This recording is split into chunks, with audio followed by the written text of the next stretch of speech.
नमस्कार, मैं खुशबू कुमारी। आप देख रहे हैं वेब इंडिया न्यूज। यहाँ दी जाती है तमाम सटीक और सही खबरें सबसे पहले आप तक। इस समय की सबसे बड़ी खबर बिहार राज्य के पश्चिम चंपारण जिला के रामनगर क्षेत्र से आ रही है। दूर करने के लिए हम नेता हैं। हम अगर कोई पद पर जीते हुए हैं तो हम वहाँ के राजा नहीं, हम गुलाम हैं। प्रशांत किशोर जी का ये कहना है कि जब हमारी सरकार आएगी तो हम शराबन के वोट आ देंगे। शराबबंदी है कहाँ? मेन जो काम है, जिस फोकस पर बात कर रहे हैं, अच्छी चीज़ है। शराब नशा जो है बंद होनी चाहिए, लेकिन बंद हुआ वो कहे हैं कि फर्जी कानून है। शराबबंदी एक फर्जी कानून। इस बार लोकल कैंडिडेट हम हैं। पप्पू रंजन के जगह पर तारकेश्वर है या सोनू है या रवि है, जितना दोस्त है सब लग के अपने यहाँ काम कर रहा है।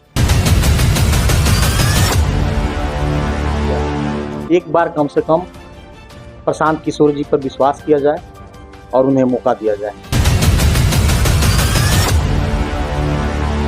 वेलकम बैक, मैं रईस और आप देख रहे हैं वेब इंडिया न्यूज। मैं आपको बता दूं, लोकसभा का चुनाव जैसे ही खत्म हुआ वैसे ही विधानसभा की चुनाव की सरगर्मियां शुरू हो गई। जी हाँ, मैं बिहार के बारे में बात कर रहा हूँ। अगर हिंदुस्तान में कहीं राजनीति पैदा होती है वो बिहार से शुरू होती है, और इस बिहार की दुर्दशा ऐसी है कि बिहारी जहाँ पर जाते हैं इनकी छवि खराब होती जा रही है और इनके साथ लोग गलत ध्रुव व्यवहार करने लगे, चाहे वह कोरोना में हो, चाहे वह महाराष्ट्र में भाषा को लेकर, चाहे अभी वह उत्तराखंड में जो परिस्थितियाँ आई है और वहाँ पर भी हमारे इसी चंपारण के 9 से 10 लोगों की मृत्यु हो गई है और किसी की डेड बॉडी की भी पता नहीं चली है। तो आखिर में जो बिहार को बिहार का गौरव प्राप्त हुआ है, तो फिर आखिर में गया कहाँ? सबसे बड़ी बात है कि मैं अभी उस चंपारण में हूँ जहाँ पर महात्मा गांधी ने आकर अंग्रेजों के खिलाफ यहाँ के लोगों के साथ मिलकर आंदोलन शुरू किए थे। लेकिन क्या वास्तव में इस चंपारण का ख्वाब हमारे महात्मा गांधी देखे थे वह पूरा हुआ है कि नहीं हुआ है, आप स्वयं जानते हैं। तो चलिए, मैं अभी पश्चिमी चंपारण जिला के अंतर्गत रामनगर विधानसभा क्षेत्र में उपस्थित हूँ और हमारे साथ ऐसे शख्सियत युवा जुड़े हुए हैं जो अपने पहचान के लिए मोहताज नहीं है। शायद ही कोई ऐसी पीढ़ी, ऐसे लोग होंगे जो इनको नहीं जानते हो। तो चलिए हम सीधे इनसे बातचीत करते हैं। और बड़ी बात यह है कि यह एक एजुकेटेड पर्सन है, तो इसीलिए सुनने पर सुहागा है, बात करने में बहुत मजा आएगी। सर, स्वागत है आपका हमारा sir web India news channel में। सर, आप सर किसी परिचय का मोहताज नहीं है sir, but it's my protocol. मैं सर चाहूँगा इसको पहले पूरा किया जाए। आपका यहाँ रामनगर विधानसभा की धरती पर और मेरे पैतृक गांव हरपुर में वेब इंडिया आपका पूरा स्वागत करते हैं, अभिनंदन करते हैं।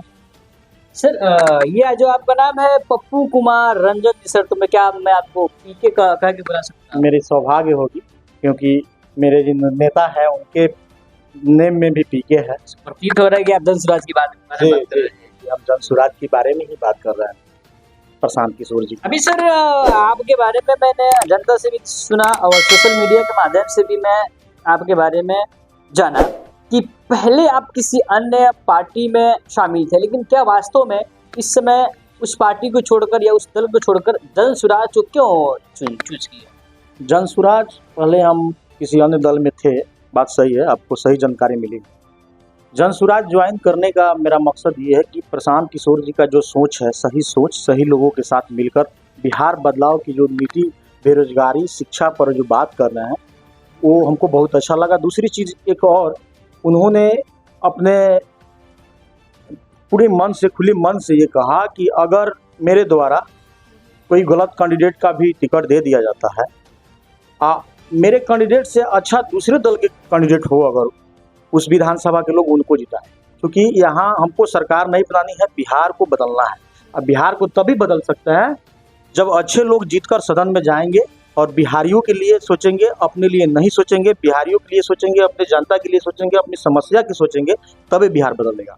सर, आप उस समय राजनीति में थे, आए, आप उस समय राजनीति में कदम रखे, आप उस समय राजनीति के अभिनेता बने। जिस समय, जिस एज में लोग घूमते हैं, फिरते हैं, पढ़ाई करते हैं। सर आखिर में क्या वजह है कि आप राजनीति में कदम रखें, 25 साल के उम्र में आप जिला पार्षद बने, और आखिर में कौन ऐसी घटना है जो आपको इम्प्रेस की या जिससे आप प्रेरित होकर राजनीति में हैं? एक चीज़ आपको बता देना चाहते हैं, हम जब पढ़ाई करते थे और स्कूल के टाइम से ही हमको अपना कमेटी बनाना, किसी मुद्दे पर बात करना या नेताओं के विरोध में या अपने हक के लिए लड़ना, ये सारी काम हम शुरू से करते आए हैं।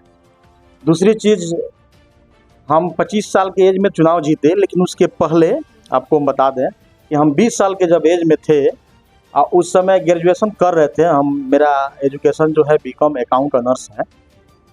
हम थर्ड पार्ट में जब थे, उसी समय पंचायत चुनाव हुआ 2010 में, 11 या 10 में हुआ था। उस समय मेरे यहाँ पंचायत समिति का सीट जनरल था। हम आए, अपने युवा दोस्तों के साथ घूमे, मिले, देखे। यहाँ देखे कि जो जीतता है सिर्फ अपने लिए करता है, वो जनता को कुछ करता नहीं है, कुछ देखता नहीं। हम लोग एक टीम बनाए, टीम बना के चुनाव लड़े। पहला चुनाव हम लड़े पंचायत समिति का, जनरल सीट से चुनाव लड़े। उस समय बताइए, अभी मेरा पाम आ रहा था, अभी 20 साल के लड़के कैसे रहे। बड़े बड़े धुरंधर लोग चुनाव लड़ रहे थे, जीते हुए कैंडिडेट भी थे। माननीय सरदार खान साहब हम लोग के उस समय के विधायक थी, बीडीसी थे। हम चुनाव लड़े और बहुत अच्छा टक्कर दिए। दुर्भाग्य थी मेरी कि मात्र मैं 52 वोट से चुनाव रनर पीछे हो गए। हारे नहीं, क्योंकि जनता हमको दिया। बहुत कम समय हम अपने लोगों के बीच दिया, फिर भी हमको वहाँ बैठा दिए। जो बड़े बड़े लोग लड़ने वाले थे, वहाँ ले आकर हमको बैठा दिए। उसी समय से मेरा संघर्ष जारी रहा। उसके बाद से मैं एजुकेशन की तरफ फिर गया। साक्षर भारत मिशन, एक उस समय माननीय मनमोहन सिंह जी थे, तो वो एक साक्षर भारत मिशन चलाए थे। उसके तहत मेरा ज्वाइनिंग जो हुआ लेखा समन्वयक में प्रखंड स्तर पर हो गया। वहाँ भी हम रहे, तब लोगों को बीच जाना, उनको जागरूक करना, शिक्षा के प्रति बातें करना और शिक्षा से जुड़ना। वो कौन लोग थे? एडल्ट लोग थे, जो शिक्षा से कहीं दूर दूर उनका रिश्ता नहीं था, लेकिन उनको हम लोग साक्षर बनाने का कार्य किए। उसी क्रम में फिर 2016 में पंचायती चुनाव आई। उसमें मेरे लिए मैं एससी से बिलोंग करता हूँ। एससी का रिजर्व 19 नंबर क्षेत्र रामनगर हुआ, और मेरे जितने सहपाठी थे, चाहे शिक्षकगण थे, सबका सहयोग मिला। हम चुनाव लड़े, हम प्लेयर भी रहे हैं। आपको मालूम है, आपकी हॉबी भी मतलब कि रही है कबड्डी, और कहीं ना कहीं उसका छाप छोड़े थे आप अपने क्षेत्र में, जिसकी वजह से आपको लोग सपोर्ट किए उस चुनाव के समय में, और आप जीत प्राप्त किए। सर जी सर, ये जन स्वराज की सर यदि बात करें 243 सीटों पर प्रण तो नहीं लिए, लेकिन संभावनाएं है अपने प्रत्याशी को उतारे की। क्या आपको अलग पाता है कि आज़ादी के बाद कोई भी ऐसी पार्टी नहीं है बिहार में कि जो 243 सीट पर अपने प्रत्याशी उतारे? क्या लगता है ये किस बात को संकेत यह है कि बिहार अब बदलाव की स्थिति में है। बिहार बदलेगा क्या? बिहार के लोग बदलेंगे, हम लोग बदलेंगे। एज ए वोटर, अगर हम वोटर हैं तो हम ये देख रहे हैं कि हमको ज़रूरत क्या है, ज़रूरी क्या है। हम वोट देते हैं, हमारे नेता जीत जाते हैं। जीतने के बाद वो सिर्फ हम उनको किसी प्रोग्राम में बुलाएंगे तो आएंगे, अगर उनकी समय होगी तब, न तो नहीं आते हैं। तो इस चीज़ को दूर करने के लिए हम नेता हैं। हम अगर कोई पद पर जीते हुए हैं तो हम वहाँ के राजा नहीं, हम गुलाम हैं। उनका रीढ़ है मेरे ऊपर, तो रीढ़ उतारने के लिए हमको फील्ड में रहना होगा। आप फील्ड में जब तक रहेंगे नहीं, भौगोलिक स्थिति जानेंगे नहीं, जिस एरिया से मैं रामनगर विधानसभा से हूँ, रामनगर विधानसभा का ना भौगोलिक जानता हूँ, ना भूगोल के बारे में जानकारी है, ना नदिया के बारे में, मतलब भूगोलिक स्थिति अगर हमको जानकारी नहीं है तो क्या हम अपने बात को सदन में उठा सकते हैं? नहीं उठा सकते हैं। शराबबंदी को सर लेकर आपकी क्या राय है? क्योंकि शराबबंदी चाहे वो सामाजिक रूप से देखे, चाहे वो धार्मिक रूप से देखे, दोनों ओर से यह उचित नहीं है। इसको मतलब जैसे भी हो सके इसको बंद किया जाए। लेकिन आपके प्रशांत किशोर जी का ये कहना है कि जब हमारी सरकार आएगी तो हम शराबबंदी को हटा देंगे। देखिए, शराबबंदी है कहाँ? मेन जो काम है, जिस फोकस पर बात कर रहे हैं, अच्छी चीज़ है। शराब नशा जो है बंद होनी चाहिए, लेकिन बंद हुआ वो कहे हैं कि फर्जी कानून है। शराबबंदी एक फर्जी कानून है नहीं, फर्जी कानून है। शराब को बंद नहीं किया गया है, शराब को महंगा कर दिया गया है। शराब पहले एक जगह मिलता था, आज घर घर मिल रहा है, ये हकीकत है। उन्होंने पदयात्रा किया, देखिए यही तो आपको कहे हैं, जो नेता अपने क्षेत्र में घूमेगा नहीं, देखेगा नहीं, वहाँ के समस्या को जानेगा नहीं तो किसे पता लगेगा। प्रशांत जी पैदल यात्रा किए, वो देखें कि भाई बिहार में शराबबंदी तो है, ठीक है, अच्छी बात है, लेकिन शराबबंदी है नहीं, फर्जी बंदी है। ये शराब जो है महंगी कर दी गई। आप लोगों का राजनीतिक समीकरण क्या होगा? क्योंकि आरजेडी को हम देखते हैं कि एमवाई के समीकरण तो वो अपना काम कर रही है और कुछ लोग अलग अलग सबकी है समीकरण, लेकिन आपका समीकरण क्या? सर आज यही तो हम लोग 40 साल कांग्रेस को देखें, 15 साल लालू जी को देखें, 25 साल से इनको देख रहे हैं समीकरण वाला। तो समीकरण वाला राजनीति एक समझिए कि पीढ़ी को खत्म कर दिया। ये नया युवा पीढ़ी है, अभी ये समीकरण पर नहीं काम पर वोट देगी। जो काम करेगा, जो अच्छा होगा, जो अपने क्षेत्र के जनता के लिए सोचेगा, उसके लिए कोई जाति वैधता नहीं है, कोई समीकरण नहीं है। हम आपको ये भी नहीं बताएंगे कि हमारे विधानसभा में कितना किस जाति की संख्या, उससे कोई मतलब नहीं रखती है। ये रामनगर विधानसभा क्षेत्र की बात करें, ये उत्तरी क्षेत्र है, इसमें थारू बाहुल्य क्षेत्र है और कहीं ना कहीं भारतीय जनता पार्टी की यहीं पर भारी पड़ जाती है चुनाव में। तो क्या आपको लगता है कि उसी गढ़ में रह के आप उसको सामना कर पाइए? जी जी, आपको बता दें हम कि मेरा शिक्षा दीक्षा थरवट क्षेत्र में ही हुआ है। अभी आप बैठे हुआ थरवटे क्षेत्र है। इस बार आप जो आपका कहना सही है, भारतीय जनता पार्टी के प्रति उन लोगों का रहता है, रुझान रहता है, लेकिन इस बार जो है वो लोग भी, जो युवा पीढ़ी के लड़के हैं, बच्चे हैं, वो सब देख रहे हैं कि हमको ये जो है ठगने का काम किया जा रहा है ना। 1% ही दे रहे हैं, 3% केंद्र सरकार दे रही है, उसमें भी फुलफिल संख्या नहीं आ रही। अगर टीचर की बहाली भी देखिए, जितनी संख्या होनी चाहिए उतनी नहीं है। तो अब पढ़े लिखे लोग हैं, इनको तो आप पिछला नहीं पाइएगा, है ना। दूसरी चीज़ कि आप सिर्फ क्रेडिट के नाम पर, किसी बड़े आदमी के क्रेडिट के नाम पर आप वोट दे के जीतिएगा, क्षेत्र में रहिएगा नहीं, काम नहीं कीजिएगा, तो ये नहीं चलने वाला है। दूसरा चीज़ की जो थरवट में हम रहे हैं, सब लोग हमको जानते हैं कैसे हैं। मेरे शिक्षा थरवट में, मेरे दोस्त थरवट में, वो सारे लोग लागे हुए हैं, जितने दोस्त हैं हमारे। सर मैं यदि रामनगर की बात करूं, इस विधानसभा क्षेत्र में लगभग 2 दशक से भारतीय जनता पार्टी की यहाँ पर सरकार रही, और क्या आपको लगता है, और इस विधानसभा चुनाव में आपको 2 मोर्चों को अकेले संभालना पड़ेगा, जैसे इंडिया संभालता है एक तरफ चाइना और दूसरी तरफ पाकिस्तान, और सर आपको संभालना पड़ेगा। मेरे लिए मेरे नेता के लिए कोई मोर्चा नहीं है। एक तरफ इंडिया, हम आपको बता रहे हैं, मेरे लिए और मेरे नेता जो हैं प्रशांत किशोर जी, उनके लिए कोई मोर्चा काम नहीं करेगा।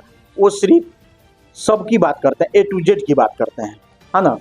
रह गई थरवट क्षेत्र की बात, जो कहे हैं, थरवट क्षेत्र में वैसे हमारे दोस्त सब लोग हैं जो अभी लगे हुए हैं, अभी भी क्षेत्र में होंगे, और वो मेरे लिए वोट मांग रहे हैं नहीं, बल्कि वो अपने लिए वोट मांग रहे हैं। उनका यही कहना है कि आप लोग हमेशा दूसरे को वोट दिए हैं, इस बार लोकल कैंडिडेट हम हैं। पप्पू रंजन के जगह पर तारकेश्वर है, या सोनू है, या रवि है, जितना दोस्त है सब लग के अपने यहाँ काम कर रहा है। अब मेरा अभी काम बता रहे हैं आपको, मेरे 2 ब्लॉक हुआ, गौनाहा और रामनगर, जिसमें थारू बहुल्य क्षेत्र है। 9 पंचायत, लगभग 9 पंचायत गौनाहा में है, पूरा थरवट है। 18 पंचायत है, लेकिन 9 पंचायत में पूरा थरवट बहुत 50%। 9 पंचायत। रामनगर में आप आइए तो रामनगर में लगभग 5 या 6 पंचायत, लगभग 6 पंचायत यहाँ भी थरवट है। तो आपको हम बता रहे हैं, भारतीय जनता पार्टी का होश उस समय जब उड़ेगा जब वो देखेंगे कि बाप रे, तो मेरा वोट था, ये कहाँ गया। तो सब प्रशांत किशोर को जाएगा इस बार। अच्छा, जनता व्यक्ति विशेष पर अपना मत को दान करे, हालांकि अब तो दान शब्द तो अगर यदि हटा दे तो अच्छा होगा, क्योंकि अब मत को क्रय विक्रय किया जाता है। सर, तो क्या जनता किस बेस पर अपना मत को दे, व्यक्ति बेस पर या पार्टी बेस? व्यक्ति बेस पर दे। अगर हम अच्छे हैं, उनको लगता है कि रामनगर विधानसभा के लिए लड़का कारगर रहेगा, इनका साफ सुथरा छवि रहा होगा पूर्व में, अगर हम किसी को ठगे नहीं, किसी से गलत नहीं किए, किसी के केस में नहीं फंसाए, किसी के विरोध कुछ किए नहीं हो, अगर अच्छे हो तो हमको वोट दे, नहीं तो हमसे जो बेटर है उनको वोट दे, उनको। आगामी बिहार विधानसभा चुनाव आ रहा है, क्या कहना चाहेंगे उस आम जनता को जो 5 साल पछताती है गलत प्रत्याशी को चुनकर और 5 साल इंतजार करती है कि इस बार मैं अच्छे प्रत्याशी को चुनूं? हम यही कहेंगे कि हमने लगभग 60 वर्ष दूसरे किसी को दिया है, एक बार कम से कम प्रशांत किशोर जी पर विश्वास किया जाए और उन्हें मौका दिया जाए, जरूर बिहार बदलाव हो। चलिए सर, आपका आपने सर एक चीज़ और, आपने सर एक चीज़ शुरू में बताया कि हरियाणा का घटना देखें या उत्तराखंड का, जो बादल फटने से हमारे, सबसे पहले तो उन सभी भाइयों को मेरे तरफ से उनकी आत्मा को शांति हो, हाथ जोड़ से मैं विनती करता हूं, और उन घर वाले को जिनके घर के लोग जो है आज इस विकट स्थिति को झेल रहे हैं, ऊपर वाले उनको सहन शक्ति दें, और ये प्रण वो लोग जरूर ठान ले कि आने वाले समय में 5 साल में या दिसंबर के बाद जब फिर चुनाव जब खत्म हो जाए तो वैसा सरकार बने कि उनके लड़का को उत्तराखंड या हरियाणा जाकर अपने प्राण गंवाना ना पड़े, अपने यहाँ रहकर उनका रोजी रोटी मिले, ये संकल्प ले और प्रशांत किशोर जी के हाथों को मजबूत करे। सर चलिए, आपका सर बहुत बहुत सर धन्यवाद, आप अपना मूल्यवान समय दिए।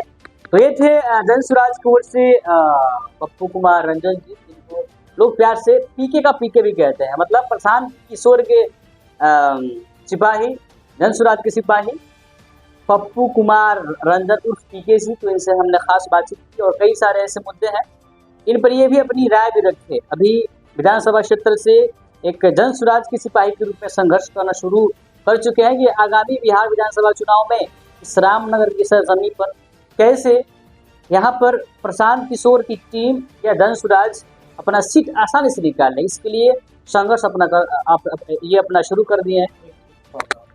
एक चीज़ और, हम अपने विधानसभा के लोगों से प्रार्थना कर रहे हैं कि कल बबुई टोला बगहा में हमारे प्रशांत किशोर जी आ रहे हैं, आप सभी लोग अधिक से अधिक लोग चल के प्रशांत किशोर जी के विचारों को सुने, समझे और अपने जहन में लाए। चलिए, ऐसे ही खबर देखने के लिए विजिट कीजिए हमारे चैनल पर। मिलते हैं एक नए खबर के साथ। जय हिंद, जय भारत।